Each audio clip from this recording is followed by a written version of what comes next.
Baik, bismillahirrahmanirrahim. Assalamualaikum warahmatullahi wabarakatuh. Selamat pagi. Kami dari kelompok 10 akan mempresentasikan apa yang telah kami research mengenai artikel ilmiah. Kami dari kelompok 10 dengan beranggotakan 3 orang. Saya sendiri Indriani Nur Hidayat dengan NIM 1801648 sebagai pemateri pertama. Dan selanjutnya ada rekan saya Mirna Widianti dengan NIM 1802229 sebagai pemateri kedua. Selanjutnya ada rekan saya juga Sri Maryam Islamiati dengan NIM 1801787 pemateri ketiga. Baik, untuk mengefektifkan waktu, mari langsung kita bahas. Yang pertama, pengertian artikel. Nah, menurut Kamus Besar Bahasa Indonesia, artikel ini diartikan sebagai suatu karya tulis yang ditulis secara lengkap seperti esai pada majalah ataupun laporan surat kabar. Nah, menurut Ryland E. Wolseley, artikel ini juga diartikan sebagai karangan tertulis yang panjangnya tidak dapat ditentukan, di mana tujuannya yakni untuk menyampaikan gagasan maupun fakta dengan maksud meyakinkan, mendidik, bahkan menghibur. Selanjutnya, artikel ilmiah juga diartikan sebagai artikel yang berjenis deskriptif yang menjelaskan topik-topik secara lengkap dan detail. Nah, dapat kita simpulkan bahwa secara umum ya artikel ilmiah ini termasuk ke dalam karya ilmiah yang dimuat dalam jurnal ilmiah ataupun bahkan hingga kumpulan artikel ilmiah lainnya. Artikel ilmiah juga bersifat ilmiah tentunya ya berdasarkan namanya sendiri dan juga disusun secara sistematis, penulisannya sistematis dan jelas. Nah, beberapa contoh isi artikel ini seperti mengenai informasi sejarah, mengenai hasil penelitian, mengenai argumentasi atau isu-isu tertentu yang akan dibahas, lalu bisa juga berisi petualangan seseorang, bahkan hingga tutorial ataupun bimbingan. Nah, jenis-jenis artikel ilmiah ini itu ada dua. Yang pertama, artikel penelitian. Dan yang kedua, artikel non-penelitian. Bisa kita bedakan ya, dari namanya sendiri terlihat jelas bahwa kalau penelitian itu pasti berisi mengenai hasil-hasil penelitian. Dan untuk yang non-penelitian itu isinya tidak seputar hasil-hasil penelitian ya. Nah, untuk artikel ilmiah ini itu karya tulis ya yang dirancang untuk dimuat dalam jurnal, bahkan hingga kumpulan artikel yang ditulis dengan tata cara yang sudah ditetapkan. Untuk artikel non penelitian ini itu mengacu kepada semua jenis artikel tetapi bukan merupakan hasil laporan penelitian. Seperti itu. Selanjutnya. Nah, selanjutnya ada ciri-ciri artikel ilmiah. Ciri-ciri dari artikel ilmiah ini, yang pertama itu objektif, di mana artikel ini dapat dikembangkan dalam keadaan secara aktual, lalu walaupun eksistensi fenomena yang menjadi fokus bahasannya berbeda antara bidang ilmu yang satu dengan ilmu yang lainnya. Lalu poin yang kedua ada rasional. Nah, didasarkan pada pikiran dan pertimbangan yang logis. Jadi ketika kita akan menulis sebuah artikel ilmiah, maka itu tidak bisa dengan mudahnya kita mengambil topik yang asal gitu. Kita harus memikirkan dulu nih pertimbangan-pertimbangan mengenai apa yang ingin kita tulis gitu. Nah, untuk yang selanjutnya adalah kritis. Nah, kritis ini berfungsi sebagai wahana untuk menyampaikan kritik timbal balik terhadap sesuatu yang dipersoalkan. Nah, poin yang selanjutnya adalah reserved atau menahan diri, hati-hati, lalu tidak over claiming gitu ya. Nah, di sini tuh jujur, lugas, dan tidak menyertakan motif-motif pribadi dan kepentingan tertentu. Jadi, ketika dalam penulisan artikel ilmiah ini, ya tujuannya satu, berfokus kepada bahwa untuk kemaslahatan orang banyak gitu, tidak untuk kepentingan pribadi. beda namanya nanti, bukan artikel ilmiah. Lalu selanjutnya adalah gaya bahasa yang digunakan ini adalah gaya bahasa formal, sehingga hanya fokus ke dalam ilmu saja dan tidak ada gaya bahasa yang santai seperti metafora atau hiperbola, itu tidak ada. Semua menggunakan bahasa yang formal, ya. Lalu selanjutnya, pengutipan sumber ini disertai dengan identitas yang jelas. Tentu saja jika kita mengutip sumber-sumber dari orang lain, maka hendaknya kita mencantumkan sumber yang kita kutip itu. Jika tidak, maka itu termasuk ke dalam jenis plagiarism. Selanjutnya adalah struktur penulisan artikel ilmiah. Ada strukturnya juga nih. Yang pertama, judul artikel. Nah, tidak harus sama dengan judul laporan penelitian gitu. Nah, untuk yang kedua ada abstrak. Abstrak ini memuat inti permasalahan atau tujuan, lalu cara penelitian, lalu hasil dan kesimpulan di awal ya. Nah, di abstrak ini bisa ditulis dengan menggunakan bahasa Inggris maupun bahasa Indonesia. Nah, jika di akhir abstrak itu biasanya kita temuin tuh kayak kata kunci atau keyword-nya yang akan kita bahas di bab pembahasan. Lalu poin selanjutnya ada pendahuluan.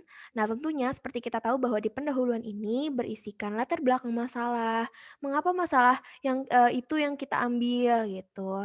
Lalu selanjutnya ada perumusan masalah. Ada tinjauan pustaka, lalu ada juga keterangan terkait dengan tulisan. Selanjutnya ada metode penelitian. Nah, di dalam metode penelitian ini akan menguraikan cara-cara pelaksanaan penelitian, mencakup subjek penelitian, populasi dan sampel, lalu pengumpulan data, lalu ada teknik analisis data juga. Selanjutnya ada hasil penelitian. Tentunya dalam hasil penelitian ini akan ada beberapa bahasan yang berisi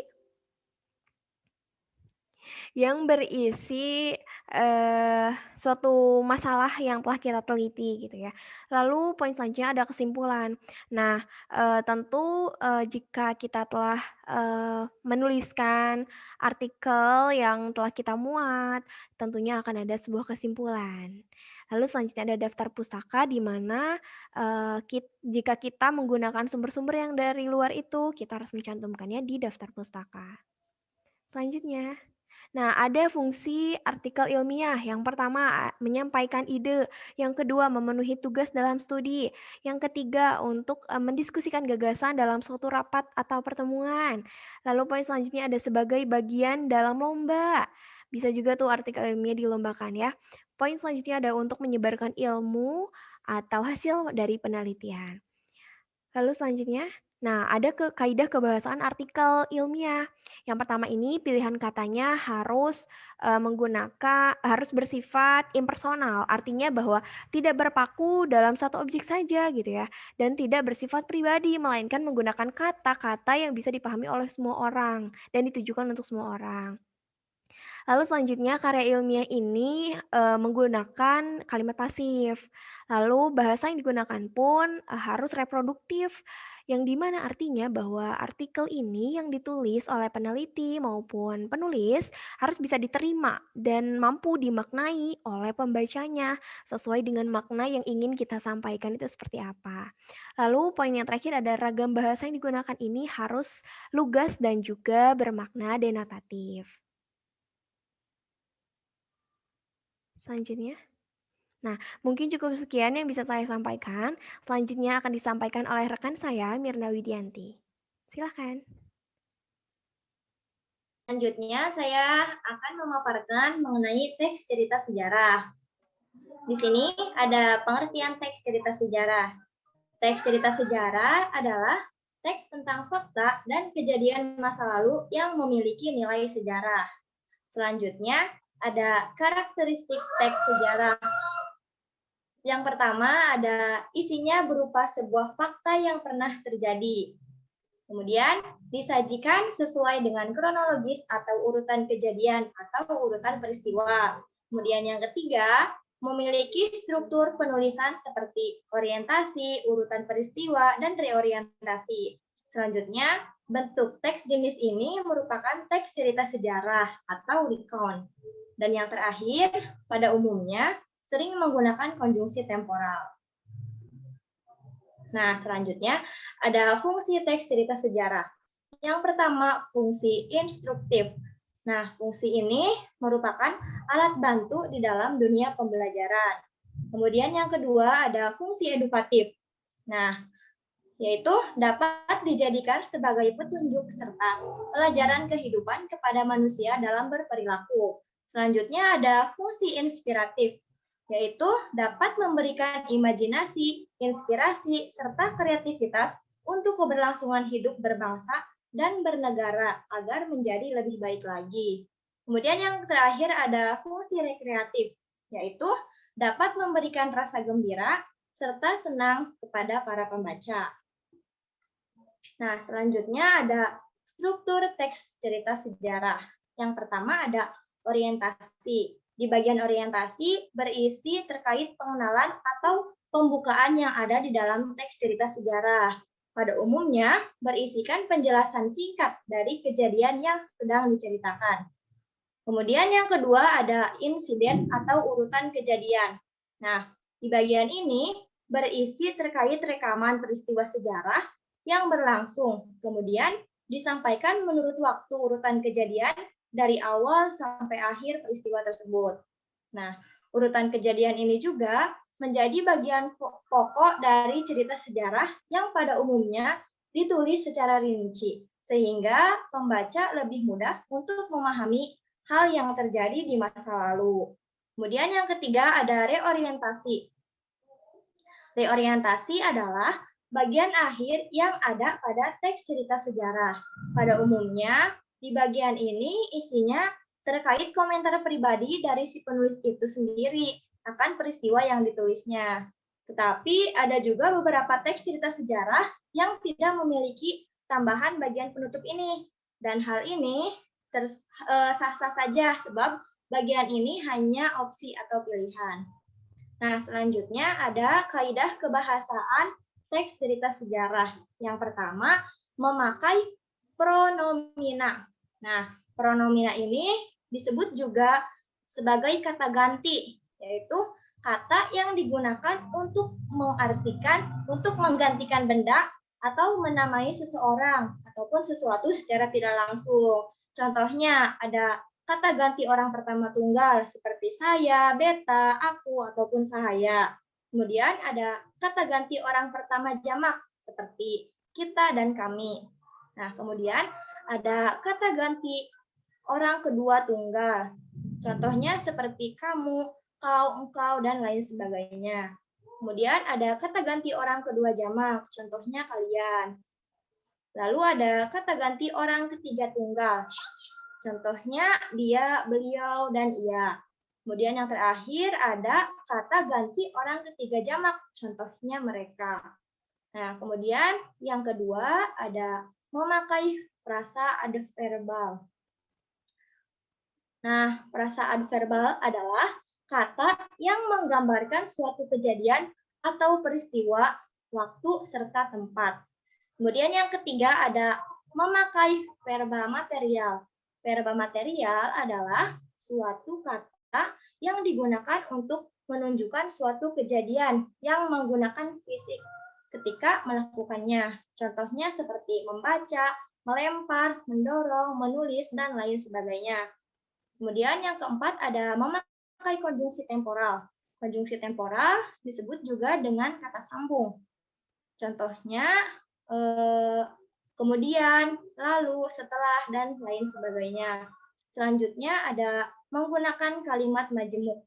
Kalimat majemuk adalah suatu kalimat yang terdiri dari dua kalimat atau lebih yang digabungkan menjadi satu kalimat. Contohnya, pada akhirnya negara Belanda mengakui kedaulatan Indonesia pada konferensi yang diselenggarakan di Den Haag. Nah, di sini keterangannya pada akhirnya itu keterangan, kemudian Belanda itu subjek, mengakui itu predikat, kedaulatan Indonesia itu objek, dan dalam konferensi itu keterangan. Nah, selanjutnya ada contoh teks cerita sejarah. Di sini saya mengambil sejarah angklung. Nah, di contoh teks cerita sejarah-sejarah angklung ini ada pengenalannya atau orientasi. Nah, di sini contohnya ada angklung merupakan alat musik tradisional Indonesia yang berasal dari tanah Sunda, Jawa Barat dengan terbuat dari beberapa pipa bambu berbagai ukuran. Kemudian yang kedua di sini juga ada urutan kejadian atau urutan peristiwa. Nah, bisa kita lihat sendiri ya. Kemudian yang terakhir ada reorientasi. Contoh kalimatnya, untuk meningkatkan rasa cinta anak bangsa dengan alat musik angklung, pemerintah menggunakan gambar alat musik angklung pada uang logam Rp1.000 agar anak muda zaman sekarang dapat mengetahui bahwa negeri ini memiliki alat musik yang membanggakan. Nah, itulah pengertian pemaparan dari teks cerita sejarah. Selanjutnya akan disampaikan oleh teman saya, Sri Mariam. Selanjutnya saya akan menjelaskan materi mengenai surat resmi. Selanjutnya Teh Mirna. Next. Surat resmi dapat diartikan sebagai surat yang digunakan untuk keperluan formal ataupun resmi. Selanjutnya. Nah, surat resmi mempunyai ciri yang pertama menggunakan kop surat. Kop surat atau kepala surat adalah identitas dari instansi dari pengirim surat supaya penerima mengetahui pengirim surat. Nah, biasanya kop surat itu terletak di bagian atas surat. Yang kedua ada nomor surat, lampiran, dan perihal. Ciri selanjutnya menggunakan salam pembuka dan penutup. Nah, salam pembuka penutup di sini itu seperti hormat saya, hormat kami, ataupun assalamualaikum, dan lain-lain. Selanjutnya ada penggunaan ragam bahasa yang resmi. Nah, bahasa baku adalah ragam bahasa yang sesuai dengan kaidah bahasa Indonesia dengan mengacu pada ejaan bahasa Indonesia serta kamus besar bahasa Indonesia. Ciri yang terakhir itu ada menyertakan cap atau stempel dari lembaga resmi. Cap atau stempel merupakan pengumuman dari tanda tangan suatu instansi tertentu atau perseorangan dibubuhkan di atas tanda tangan pengirim. Selanjutnya ada jenis surat resmi. Yang pertama ada surat undangan. Nah, biasanya surat undangan ini yang sering kita temui. Surat undangan itu surat yang bertujuan untuk mengundang orang atau instansi untuk kepentingan tertentu. Selanjutnya ada surat perjanjian kontrak kerja. Nah, surat ini biasanya dibuat oleh suatu perusahaan yang dibuat untuk perjanjian kepada calon karyawannya, berisi perjanjian dan hak kewajiban antara perusahaan dan karyawan. Yang ketiga, surat edaran. Nah, surat edaran adalah surat yang dikeluarkan oleh suatu instansi tertentu yang berisi informasi untuk kalangan tertentu seperti surat edaran pengumuman libur sekolah. Selanjutnya ada surat kuasa. Nah, surat kuasa adalah surat yang berisi tentang pemberian wewenang dari instansi atau perseorangan dalam acara tertentu, seperti surat kuasa pengambilan uang di bank. Selanjutnya ada keputusan. Nah, surat keputusan adalah surat yang dikeluarkan oleh instansi yang berisi tentang keputusan tertentu kepada anggota instansi, semisal surat keputusan pengangkatan karyawan, surat keputusan pengangkatan pengurus. Nah, surat ini biasa disingkat dengan sebutan SK. Selanjutnya ada surat perintah. Nah, perintah adalah surat resmi yang berisi tentang perintah tertentu dari suatu instansi kepada instansi yang lain. Contohnya yaitu surat perintah lembur. Selanjutnya surat niaga. Surat niaga adalah surat yang digunakan untuk transaksi antara penjual dan pembeli dalam jumlah yang tinggi. Misalkan surat pembelian tanah ataupun surat pembelian rumah.